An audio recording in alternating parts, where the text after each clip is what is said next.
Yang saya hormati, sebelum kita mulai, artinya kita awali dengan zikir 3 kali.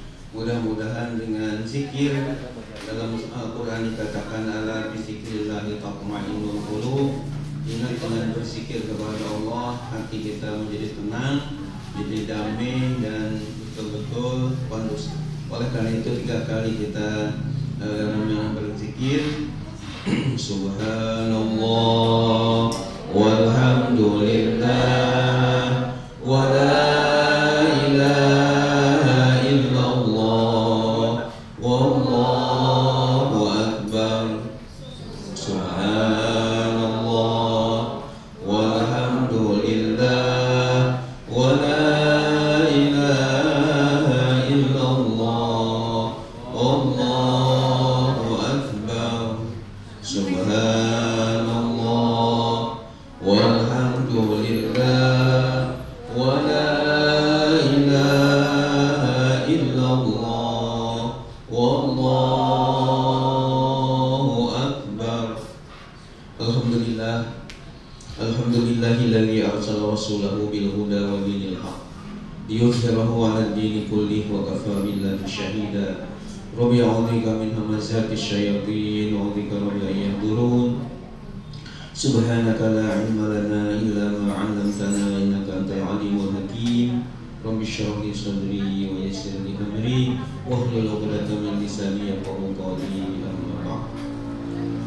Yang saya hormati tentunya segenap pengurus, pimpinan dan seluruh karyawan dari daerah grup, ya, kemudian juga akhir Ustaz Ansori Gofar yang menemani saya, semua yang hadir mudah-mudahan mendapatkan curahan rahmat, ridha dan maghfirah dari Allah Subhanahu wa taala. Amin. Ya Allah ya Rabbal alamin. Tapi sebelumnya kita membaca umum kitab Suratul Fatihah, mudah-mudahan barokah surah Al-Fatihah, ilmu yang kita kaji walaupun sebentar, tapi mudah-mudahan ilmu ini bermanfaat, ilmu penuh berkah dan dapat meningkatkan kualitas iman dan takwa kita kepada Allah Subhanahu wa taala. Dan mudah-mudahan yang kurang sehat kita doakan, baik yang ada di sini ya atau di rumah atau yang di rumah sakit, kita doakan mudah-mudahan semua penyakitnya diangkat oleh Allah Subhanahu wa taala.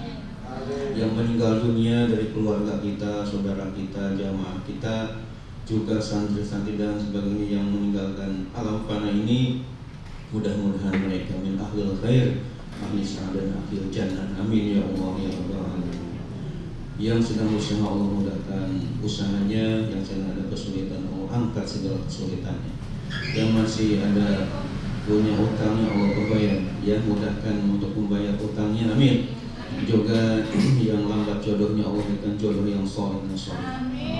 Yang sedang belajar putra-putri kita, saudara-saudara kita, santri-santri kita, jamaah kita, mudah-mudahan sukses dan belajarnya. Yang sedang berjuang dengan Allah, khususnya di pesantren Darus Sholihin, mudah-mudahan semua perjuangannya dimudahkan oleh Allah Subhanahu wa taala, dan negeri kita menjadi negeri yang baldah, thayyibah, wa rabbun ghafur bi barakati ummil Quran. Al-Fatihah. A'udzubillahi minasyaitonir rajim. Bismillahirrahmanirrahim. Alhamdulillahirabbil alamin arrahmanir rahim maliki yaumiddin. Iyyaka na'budu wa iyyaka nasta'in ihdinas siratal mustaqim. Shiratal ladzina an'amta 'alaihim ghairil maghdubi 'alaihim waladdallin. Amin ya Allah ya Rabbal. Pengajian seperti ini saya kira lebih bagus untuk mempertebal keimanan kita kepada Allah Subhanahu wa taala. Bapak Ibu yang dirahmati Allah, ya, untuk mengetahui sejauh mana keimanan kita, apakah iman kita ini betul-betul sungguh-sungguh atau hanya sekedar di lisan saja, tidak di dalam hati dengan ya sepenuhnya. Ini kita lihat tentunya gambarannya ada dalam Al-Quran, tepatnya surah Al-Anfal ayat 2 sampai ayat 4. Surat apa? Al-Anfal namanya ayatnya, ayat 2 sampai ayat 4. Di situ akan tergambar bagaimana sebenarnya orang yang beriman kepada Allah Subhanahu wa taala yang sungguh-sungguh. Bunyi ayatnya mungkin supaya Lebih jelasnya saya bacakan saja dan mohon disimak, karena menyimak ayat Quran juga merupakan ibadah yang Allah akan berikan rahmat kasih sayang. Dalam surah Al-A'raf ayat 204 Allah berfirman, wa idza quri'al Qur'an fastami'u lahu wa ansitu la'allakum tatakun. Jadi orang lain hafal Quran sampai 30 juz, ini nyambung satu kata aja ujungnya sampai ragu-ragu dan keliru ya. Coba sekali lagi dalam surah Al-A'raf ayatnya 204. Di situ ada firman Allah, wa idza quri'al Qur'anu fastami'u lahu wa ansitu la'allakum tuflihun. Yang satu tuflihun, yang satu tatakun, yang satu lagi tadaffakarun. Ya tadaffakarun. Ini pada fakta semua, pada salah semua. Yang benar la'allakum turhamun. Kalau nggak percaya coba lihat dalam Al-Quran surah Al-A'raf ayat berapa tadi? 204. Surah apa? Al-A'raf ayatnya 204. Dan ayat ini hanya satu kali saja Allah tidak diulang, sehingga tidak ada di surat yang lain dan tidak ada di ayat yang lain ya. Ayatnya tadi wa idza quri'al Qur'anu fastami'u lahu wa ansitu la'allakum turhamun ya. Pasti benar, tapi jangan yatafakkarun atau yatadzakkarun atau yattaqun. Karena yang benar la'allakum turhamun, yang artinya wa idza quri'al Qur'an, dan apabila dibacakan Al-Qur'an fastami'u lahu, maka simaklah ya, dengarkan, wa ansitu dan resapi ya, la'allakum turhamun, semoga kalian dirahmati Allah, disayang oleh Allah Subhanahu wa ta'ala. Apalagi yang membacanya tentunya setiap hurufnya 10 pahala dari Allah Subhanahu wa ta'ala. Ini berdasarkan hadis Nabi dari Imam Tirmizi dari sahabat Abdullah bin Mas'ud. Rasulullah bersabda, man qara harfan min kitabillah falahu bi kulli harfin hasanah wal hasanah bi asyri amsalihha. La aqulu alif lam mim harfun walakin alifun harfun wa lamun harfun wa mimun harfun. Rawahu Tirmizi wa qala hadisun hasanun shahih. Yang artinya barang siapa yang membaca satu huruf saja dari kitab Allah yakni Al-Qur'an, maka baginya satu kebajikan, dan satu kebajikan ini Allah lipat gandakan 10 pahala. Kata Nabi, saya tidak mengatakan membaca alif lam mim satu huruf, tapi alifnya satu huruf, lamnya satu huruf, mimnya juga satu huruf. Hadis riwayat Imam Tirmizi dan dia berkata hadis hasan sahih. Jadi sama-sama baik yang membaca maupun yang mendengar, insya Allah semuanya akan dapat pahala. Yang mendengar juga akan dirahmati Allah, akan disayang oleh Allah Subhanahu wa ta'ala. Bunyi ayat dari Al-Quran surah Al-Anfal ayat 2 sampai ayat 4. Allah Subhanahu wa ta'ala berfirman, A'udzu billahi minasy syaithanir rajim. Bismillahirrahmanirrahim. Innamal mu'minuna alladhina idza dzukirallahu wajilat qulubuhum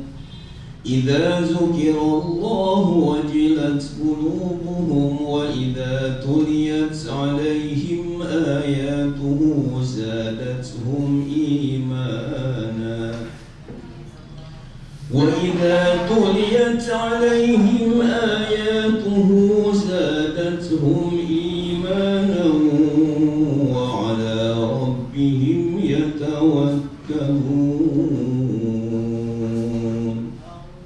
الَّذِينَ يُقِيمُونَ الصَّلَاةَ وَمِمَّا رَزَقْنَاهُمْ يُنْفِقُونَ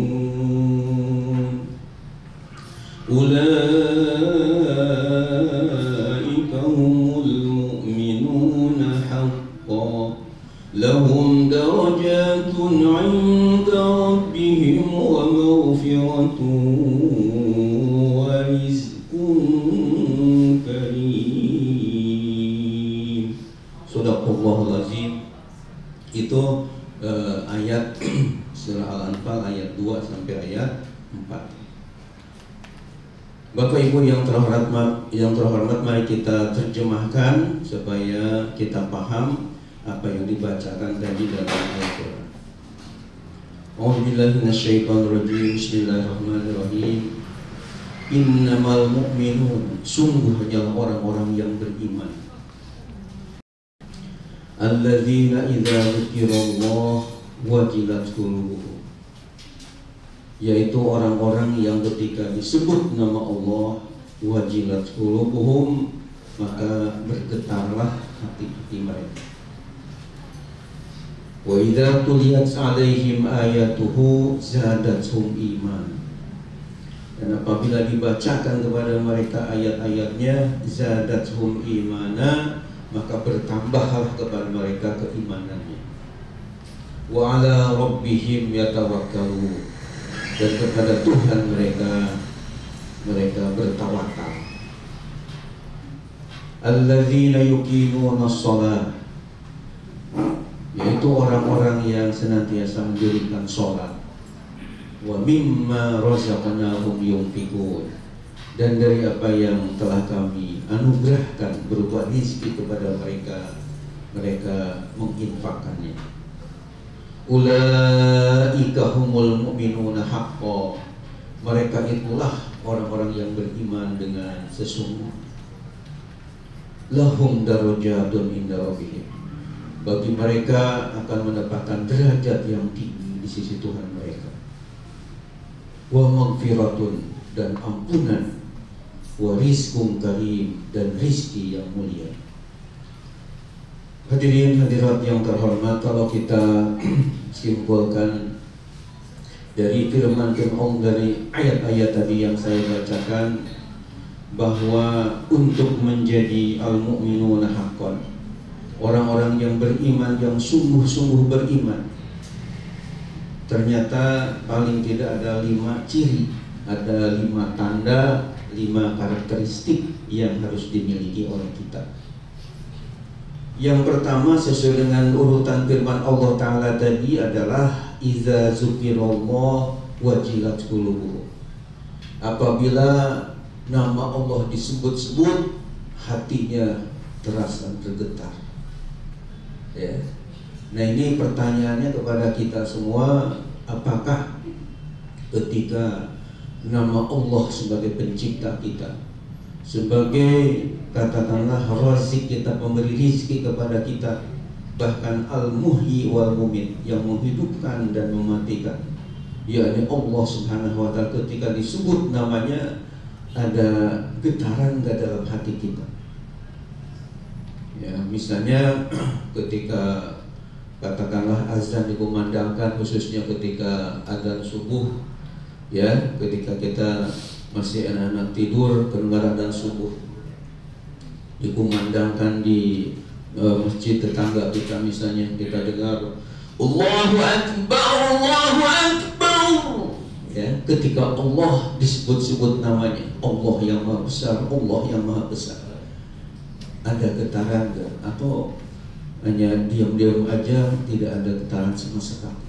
Ini kalau masih ada getaran bahwa kita ingat kepada Allah sebagai pencipta kita, ini tanda orang ini beriman kepada Allah Subhanahu wa ta'ala. Berarti mu'minuna haqqan, keimanan yang benar-benar. Kemudian yang kedua, dari ciri tadi yang Allah sebutkan dalam Al-Quran, wa idza tuliyat 'alaihim ayatuhu zadatuhum iman, dan apabila ayat-ayatnya dibacakan, kita yang mendengar ini zadatuhum imana, keimanan kita menjadi bertambah. Bapak Ibu yang saya hormati, menurut ahli tafsir, ahli apa? Tafsir. Tafsir itu artinya ahli yang memperjelas kepada kitab suci Al-Quran.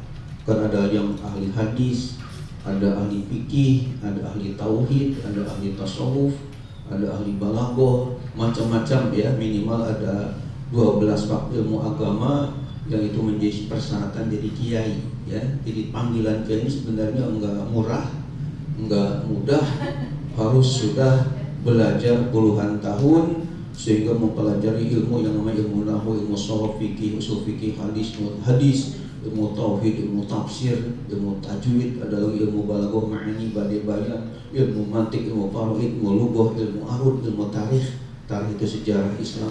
Itu semuanya harus dikuasai. Nah, menurut ahli tafsir, ahli yang khusus berkaitan dengan penjelasan Al-Quran, bahwa ayat-ayat Allah Ta'ala ini minimal ada dua. Yang pertama ada ayatul Qur'aniyah, dan yang kedua disebutnya ayatul kauniyah. Apa bedanya antara ayatul Qur'aniyah dengan ayatul kauniyah?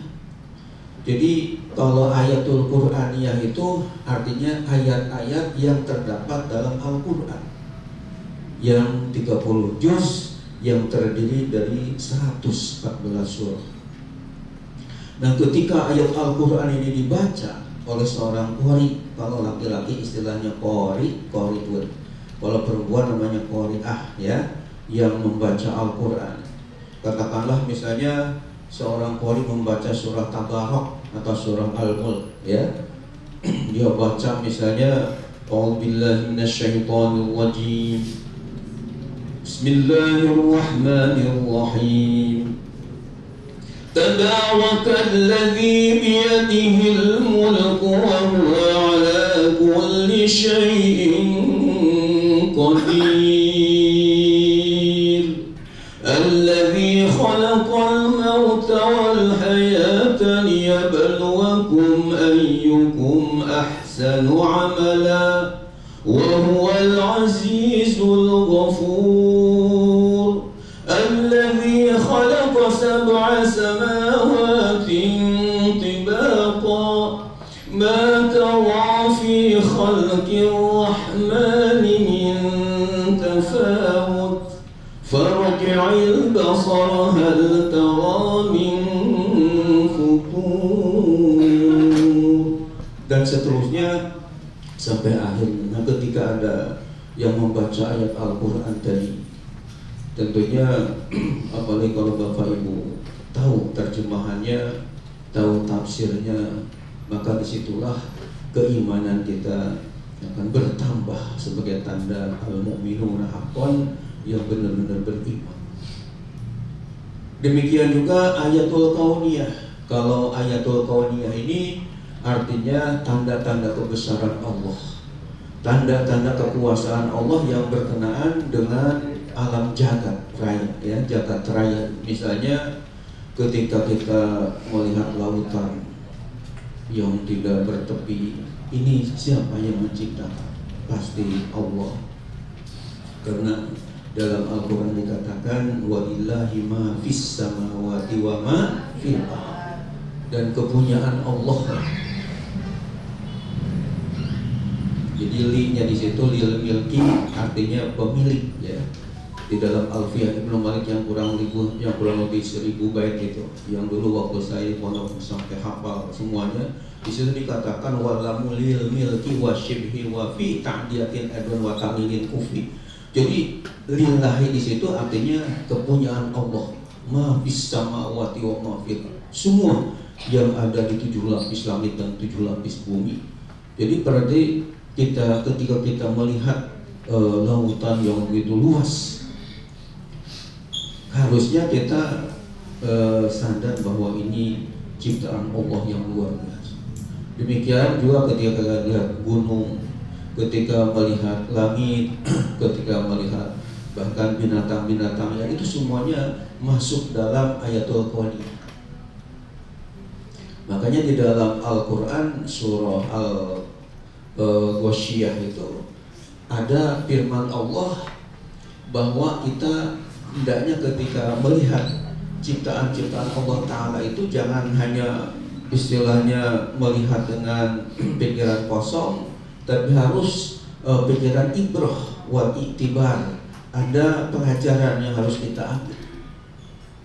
Di dalam surah Al-Ghasyiyah itu kan ada ayat yang berbunyi, afala yanzuruna ilal ibli kaifa khuliqat wa ila samai kaifa rufi'at wa ilal jibali kaifa nusibat wa ilal ardi kaifa sutihat fadzakir ya innama anta muzakkir lasta alaihim bimusaitir illa man tawalla wa kafar fayu'azzibuhullahu al-azabal akbar inna ilaina iyabahum thumma inna alaina hisab. Alhamdulillah, rupanya ya dari era ini sudah pada habib-habidoh semua ya. Tapi kalau surah Al-Ghasyiyah ya, insyaallah mudah-mudahan 30 juz nanti. Walaupun memang untuk menghafal 30 juz ini perlu ketekunan, perlu kesabaran, perlu keuletan, fokus ya.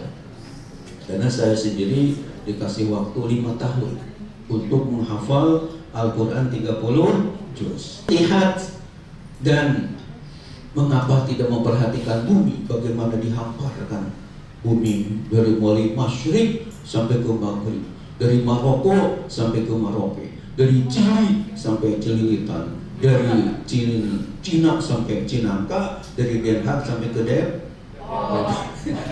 Ya, itu dihamparkan yang luar biasa, luas sekali. Ketika saya dengan grup NRA ya, selain ke Tanah Suci Mekah Madinah sudah lebih dari 1 kali ya, dari tahun 2002 sampai sekarang ya. Tapi juga pernah ke Turki, kita pernah ke ya, Amerika ya, ke Kanada, bahkan 2 kali ke sana. Saya kira ketika di Washington DC atau misalnya ketika berada di New York atau di Chicago istilahnya ya, Chicago ini benar-benar Los Angeles ya, bukan LA Lenteng Agung, betul-betul memang kita pernah dakwah di ya LA sana, bahkan di Las Vegas tempat petinju terkenal ya. Tapi kita melihat bumi Allah, saya pikir setelah datang ke sana ada ujungnya, ternyata luar biasa. Itu semuanya adalah ciptaan Allah yang luar biasa, harusnya menjadi tambah ya keimanan kita kepada Allah Subhanahu wa ta'ala. Jadi kaitan dengan wa idza tuliyat 'alaihim ayatuhu zadatuhum imana, apabila dibacakan ayat-ayat Allah maka bertambah keimanan. Ini tanda orang yang mukminun haqqan. Kemudian yang keempat, wa 'ala rabbihim yatawakkalun, dan dia bertawakal kepada Tuhan. Hadirin hadirat yang terhormat, menurut ahli tasawuf dikatakan bahwa ya ini tawakal ini ada 2 macam. Ada tawakkul jahilin, ada tawakkul alimin. Jadi ada tawakalnya orang bodoh dan ada tawakalnya orang yang pintar. Kalau tawakal orang bodoh ini ya misalnya biarin nggak belajar juga ya. Kalau Allah memang menghendaki saya pintar, nanti juga pintar ya. Jadi diam aja, nggak ada belajar. Padahal thalabul ilmi ini adalah fardhu hukumnya wajib. Apalagi dalam hadis tadi ya utlubul, cari lagi. Berarti kan belajar juga harus ada proses dan harus ada ikhtiar, harus ada kasab istilahnya. Tidak bisa kita ngangkat kaki di rumah, oh ya kemudian jadi pinter, jadi alim, jadi orang yang berilmu. Makanya harus belajar. Pepatah Arab mengatakan ta'allam falisal mar'u yuladu aliman wa laysa ilmin kaman huwa jahilun. Ta'allam, kamu harus belajar. Falisal mar'u yuladu aliman, karena tidak ada seorang pun yang lahir ke dunia langsung jadi alim.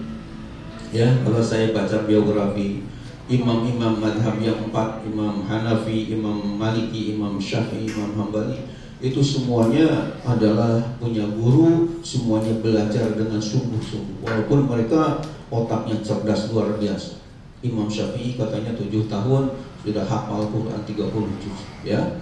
Usia 10 tahun hadis Muwatta. Imam Malik karangan gurunya sudah hafal yang ribuan hadis. Bahkan usia 12 tahun sudah jadi mufti, pemberi fatwa hukum di Masjidil Haram, padahal muridnya sudah pada ubanan, ya. Tapi ternyata beliau masih belajar, masih berguru. Bahkan Imam Syafi'i yang lahir di Gaza, Palestina 150 Hijriah, ternyata beliau belajar ke Mekah, bahkan ke Imam Malik di Madinah, bahkan ke Yaman, terus ke Irak, kemudian ke Mesir, wafatnya di Mesir. Jadi artinya nggak diem aja, tapi ada ikhtiar belajar. Bahkan Bapak Ibu yang terhormat mungkin pernah dengar ada ahli hadis terkenal sedunia, namanya Imam Bukhari. Imam siapa? Imam Bukhari. Kan terkenal ahli hadis itu ada 6 ya, yang paling top di kalangan ahli hadis. Dan saya alhamdulillah doktornya di bidang tafsir dan hadis. Jadi pernah belajar hadis.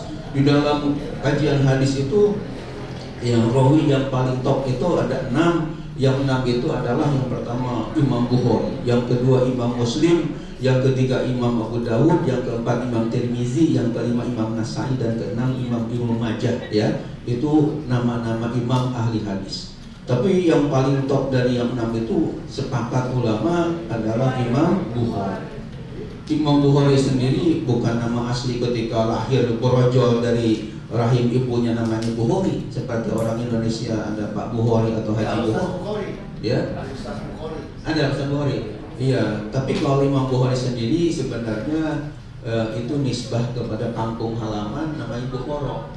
Ya, jadi kan di Uni Soviet itu dekat Soviet ada namanya Bukhara. Nah, karena beliau lahir di kota Bukhara, akhirnya dinisbahkan kepada nama kampung atau kota kelahirannya namanya jadi Bukhari. Jadi Bukhari ini nama nisbah kepada kampung halaman. Sementara nama aslinya adalah Muhammad bin Ismail bin Ibrahim. Jadi Abu Abdillah Muhammad bin Ismail bin Ibrahim al-Bukhari. Nah, Imam Bukhari ini yang terkenal ahli hadis, ya. Ternyata saya teliti, bahkan saya kutip di dalam buku saya Umat Bertanya, Ulama Menjawab. Itu di seri A, karena ada yang nanya ketika saya memberikan ceramah pengajian fikih dan etika Islam di dosen-dosen Politeknik UI. Ya, di UI itu ada kompleks politeknik, di situ ada masjid namanya Ulil Albab, nama masjidnya Ulil Albab. Saya sebulan 2 kali diminta ceramah pengajian di situ. Ada dosen, karena semua yang hadir dosen-dosen UI otak pada cerdas, dan tapi agamanya masih banyak yang kurang, tapi kritis orang. Nah, di antara pertanyaannya, di antara dosen tadi saya masih ingat, ya. Sebelum saya tulis dalam buku itu, pertanyaannya begini, dan menurut saya memang bagus pertanyaan. Jadi pertanyaan begini, Ustadz, Pak Kiai, kenapa umat Islam ini atau ulama-ulama, kiai-kiai di seluruh dunia, termasuk di Indonesia, itu menganggap kitab Sahih Bukhari itu adalah kitab yang paling bagus, ya, untuk dijadikan pegangan dalam hadis-hadisnya. Padahal kan Imam Bukhari itu kita lihat adalah orang Bukhara, aslinya dia lahir di Bukhara, ya. Bukhara itu masuk ke dalam wilayah Uni Soviet. Uni Soviet ini adalah komunis, ya, Rusia kan komunis. Kenapa misalnya enggak ngambil hadisnya dari orang Madinah, ngambil hadisnya dari ulama dari Mekah yang sumber Islam di situ? Atau katakanlah dari Mesir misalnya, atau dari Yaman yang banyak ulama-ulama, tapi kok ngambilnya dari Imam Bukhari yang dari Bukhara orang Soviet? Itu pertanyaan saya kira bagus dan memang rasional pertanyaan. Nah, akhirnya karena ini pertanyaan bagus, sehingga saya juga tertantang untuk mencari biografi daripada Imam Bukhari itu sendiri, ya, akhirnya saya tuliskanlah dalam buku supaya dibaca atau diketahui oleh orang banyak, karena ini masalah penting. Ternyata Bapak Ibu yang dirahmati Allah, secara singkat ya, karena waktu terbatas di sini, secara singkat, ternyata Imam Bukhari itu ketika dulu lahir dan ketika ya masih muda, itu lingkungannya belum katakanlah belum ada istilahnya komunis seperti itu, dan keluarganya keluarga Muslim. Dilihat dari segi nama saja sudah nama Nabi ketiga-tiganya. Jadi nama asli beliau itu ketika lahir Muhammad, bapaknya Ismail, kakeknya Ibrahim. Kan sudah nama-nama Nabi semua, bukan nama-nama orang-orang Uni Soviet atau orang-orang komunis atau Kristen atau Katolik, tapi nama agama Islam. Ya, bahkan saya baca biografinya, ketika Imam Bukhari lahir itu dalam keadaan buta, tidak bisa melihat sama sekali.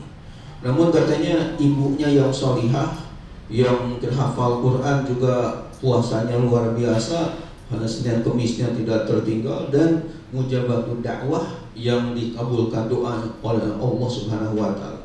Dia memohon dengan sungguh-sungguh supaya anaknya ini bisa melek, bisa matanya bisa melihatlah ya, supaya menjadi anak yang soleh dan berguna di tengah-tengah masyarakat. Akhirnya dikabulkan oleh Allah doanya dan bisa melihat.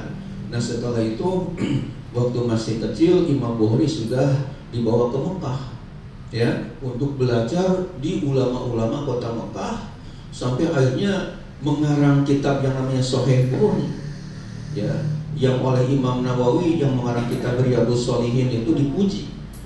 Kata Imam Nawawi, ashahul kutub ba'dal Quran Sahih Bukhari.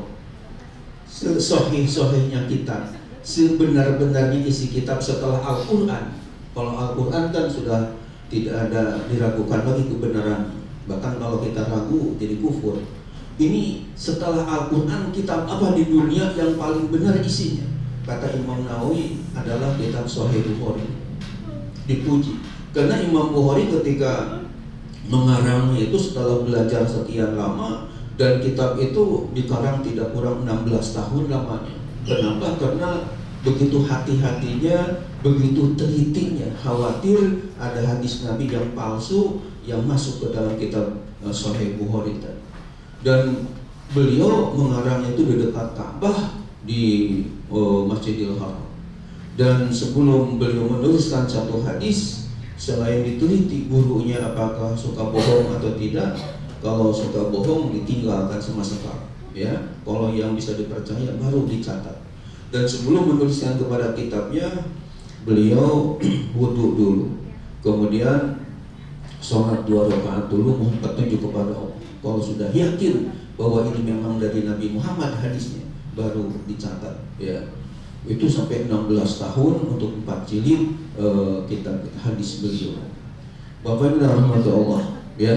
Jadi walaupun beliau ini dari Bukhara, tapi lama di Mekah, bahkan bolak-balik ke Mesir, ke Baghdad untuk mencari ilmu dari tokoh-tokoh hadis. Sehingga kaitan dengan gurunya tadi, saya hitung tidak kurang 1080 guru ya.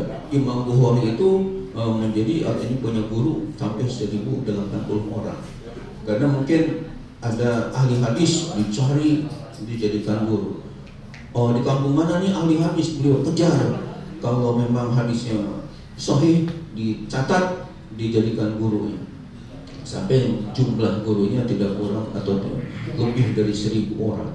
Ini menunjukkan bahwa ya ilmu ini harus dicari, tidak bisa kita diam ya. Maka dalam pepatah tadi, ta'allam falaisal mar'u yuladu aliman wa laisa ilmin kaman huwa jahil. Belajar kamu, karena tidak ada orang yang dilahirkan langsung ke dunia langsung jadi alim. Saya belum mendengar begitu lahir dari rahim ibunya langsung hafal Quran 30 juz, langsung misalnya Alfiyah Ibnu Malik yang 1000 bait langsung hafal molotov semua. Tidak, harus ada proses belajar dulu dengan sungguh-sungguh. Walaisahu ilmin kaman huwa jahil. Ingat, orang yang berilmu pasti akan berbeda dengan orang yang jahil, dengan orang yang bodoh. Allah akan tinggikan derajatnya. Al-Quran surah Al-Mujadilah ayat 11 menyatakan yarfa'illahu alladhina amanu minkum walladzina utul ilma darajat. Allah niscaya akan tinggikan orang-orang yang beriman di antara kalian dan orang-orang yang berilmu pengetahuan. Darajat itu beberapa tingkatan kemuliaan di sisi Allah Subhanahu wa ta'ala. Maka yang tawakal orang-orang yang ya jahil dia menunggu, tapi orang yang alim dia ada ikhtiar. Demikian juga dalam mencari rezeki, jadi ada ikhtiar, ada nasab istilah ya. Bapak Ibu yang dirahmati Allah, ya ketika ada sahabat Nabi berkaitan dengan tawakal ini, ya kaitan dengan perlunya ikhtiar ini, ada sahabat Nabi yang datang kepada Rasulullah, ya Rasulullah, saya punya unta. Apakah karena saya takut kehilangan unta ini, apakah saya tawakal aja kepada Allah? Ya Allah, jaga unta saya. Atau saya ikat dulu, kemudian saya bertawakal. Kata Nabi, intilha summa tawakkal Allah. Ikat dulu yang kuat, lalu kamu berserah diri kepada Allah. Ini menunjukkan bahwa Rasulullah mengajarkan kepada umatnya harus ada usaha, harus ada ikhtiar. Jadi tidak semata-mata langsung kepada Allah aja ya, tapi ada usaha. Setelah itu kita serahkan kepada Allah Subhanahu wa ta'ala. Kemudian 5 menit lagi ya. Kemudian kita lanjutkan sedikit lagi. Kemudian ada 5 kan ciri tadi, baru 3. Yang keempatnya lanjutan ayatnya, alladzina yuqimunas shalah. Ciri orang yang beriman sungguh-sungguh pada Allah adalah orang yang mendirikan ibadah sholat. Ibadah sholat yang 5 waktu, jangan sampai istilahnya ada yang bolong-bolong atau belentang-belentong, tapi betul-betul dijaga dengan sebaik-baik. Walaupun Bapak Ibu mungkin sedang dalam keadaan sibuk ini, tapi harus kita sisihkan waktu untuk ibadah kepada Allah Subhanahu wa ta'ala. Bahkan kalau bisa jangan waktu sisa ya, sehingga kurang khusyuk dan sebagainya, terburu-buru, tapi harus mengutamakan, karena ini perintah dari Allah Subhanahu wa ta'ala. Jangan sampai kita mengaku umat Islam, KTP-nya tertulis agamanya Islam, tapi ibadah sholatnya ada yang istilahnya mengabaikan. Auzubillah min. Sehingga ada sindiran dari nasyid, biasanya santri putri yang menyanyikannya, ada sindiran kepada yang tarikus sholah, yang berani meninggalkan sholat. Dalam nasyid itu dikatakan, subuh kesiangan, zuhur kerepotan, asar di perjalanan, maghrib kecapean, isya ketiduran, tahajud kebablasan, ya. Nggak ada waktu untuk sujud kepada Allah Subhanahu. Nauzubillah min. Jadi ini tentunya harus diperhatikan. Dan yang terakhir, yang kelimanya, wa mimma razaqnahum yunfiqun. Dari rezeki yang Allah anugerahkan dia berinfak, yakni mau berbagi kepada orang yang membutuhkannya. Ini juga termasuk tanda orang mukminuna haqqan. Maka ketika orang sudah melaksanakan 5 hal tadi, Allah di ayat keempatnya menyatakan ulaika humul mu'minuna haqqan. Mereka itu adalah orang-orang yang beriman dengan sungguh-sungguh. Maka ada 3 hal yang Allah akan anugerahkan kepada mereka. 3 hal itu di dalam ayat tadi dinyatakan. Yang pertama, setelah Allah nyatakan ulaika humul mu'minuna haqqan lahum darajatun 'inda rabbihim wa maghfiratun wa rizqun karim. Yang pertama, lahum darajatun 'inda rabbihim. Allah akan tinggikan derajatnya orang tersebut. Amin ya Allah ya Rabbal alamin. Yang kedua, wa maghfirah. Allah akan mengampuni dosa-dosa. Dan yang ketiga, wa rizqun karim. Allah akan memberikan rezeki kepada kita yang mulia, yang banyak, yang penuh berkah dari Allah Subhanahu wa Ta'ala. Mudah-mudahan kita termasuk di dalamnya yang akan mendapatkan derajat yang tinggi, kemudian diampuni dosa-dosa kita, juga akan mendapatkan rezeki yang banyak dan berkah. Amin ya Allah ya Rabbal alamin. Hadirin hadirat yang terhormat, demikian materi kajian kita pada ya katakanlah waktu duha ini. Mudah-mudahan apa yang disampaikan dari awal sampai akhir ada bekasnya, ada manfaatnya kepada kita, sehingga bisa meningkatkan ya iman dan takwa kita kepada Allah Subhanahu wa Ta'ala. Ada pertanyaan atau diakhiri dengan doa saja? Ya, doa. Mari Bapak Ibu yang terhormat, kita berdoa kepada Allah. Mudah-mudahan segala pinta kita, rencana kita, program kita yang baik-baik ini dikabul oleh Allah Subhanahu wa Ta'ala. Ya, karya hatinya diberikan kesehatan, kelancaran, dan mudah-mudahan rezekinya banyak dan halal. Amin ya Allah ya Rabbal alamin. Allahumma shalli ala sayyidina Muhammadin wa syafi'ina Muhammad wa sallim radhiyallahu ta'ala an kulli sahabati Rasulillah ajma'in. Bismillahirrahmanirrahim. Alhamdulillahi rabbil alamin. Hamdan yafi'u fi mazidah. Ya Rabbana lakal hamdu wa lakal syukru kama yanbaghi li sultanik. Allahumma inna nas'aluka ilman nafi'an wa rizqan halalan thayyiban wa 'amalan shalihan mutaqabbalan. Allahumma inna nas'aluka al-mashaqqah wal manfa'ah wal 'afiyah wal barakah wal khatimah. Rabbana la tu'akhidna in nasina aw akhtana. Rabbana wa la tahmil 'alaina isran kama hamaltahu 'alal ladzina min qablina. Rabbana wa la tuhammilna ma la taqata lana bih wa'fu 'anna waghfir lana warhamna anta maulana fansurna 'alal qaumil kafirin. Rabbana atina fid dunya hasanah wa fil akhirati hasanah wa qina azabannar. Wa sallallahu ala sayyidina Muhammadin wa sallam. Subhana rabbika rabbil izzati amma yasifun wa salamun alal mursalin walhamdulillahi rabbil alamin. Sebelum diadakan salam, mungkin tadi saya lupa bahwa bagi Bapak Ibu yang punya putra putri yang ingin belajar di tingkat SMP ya atau SMA, kebetulan di pondok pesantren kami ada SMP IT Islam Terpadu dan ada madrasah aliyah juga. Itu mungkin ada putranya atau putrinya atau keponakannya, saudaranya yang masih mencari-cari tempat belajar yang baik, insya Allah bisa didaftarkan ke pondok pesantren kami, namanya Pondok Pesantren Modern Darus Sholihin. Dar artinya tempat, sholihin orang-orang yang soleh ya, insya Allah. Lagi kalau dari karyawan-karyawati NRA mungkin masalah dananya bisa kita ya kompromi nanti ya. Mudah-mudahan bisa didaftarkan ya. Makannya 3 kali ya, mudah-mudahan bisa ya. Pokoknya kita ingin membantu meringankan juga insya Allah. Jadi sudah kesempatan sampai bulan Juli ya, sampai bulan Juli yang akan datang itu masih terbuka, bisa nanti didaftarkan baik yang putra maupun putri, baik tamatan MI atau SD untuk di SMP IT-nya atau tamatan SMP atau sanawiyah untuk nanti di SM atau aliyah. Insya Allah, sehingga mudah-mudahan putra-putri Bapak juga menjadi ahli-ahli tafsir, ahli hadis, ahli agama, hafizul Al-Quran. Insya Allah. Demikian yang bisa saya sampaikan. Mohon maaf lahir batin.